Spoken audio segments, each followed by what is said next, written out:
A post-mortem has found that a 46-year-old woman and her two daughters, who were discovered dead at their home in Bandar Baru Tambun, Ipoh, on Thursday, likely died from carbon monoxide poisoning.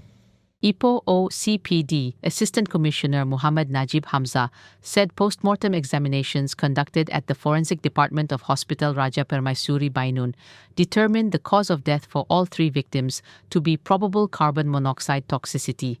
He said investigations are ongoing to determine the exact circumstances surrounding the deaths, and the case remains classified as a sudden death report, SDR, pending the results of scientific analyses and other related reports.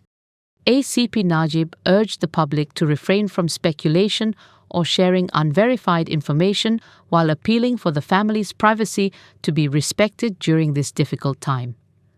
The woman and her daughters, aged 11 and 12, were found dead in a room of their home after police received a report at about 9:10 p.m. on Thursday.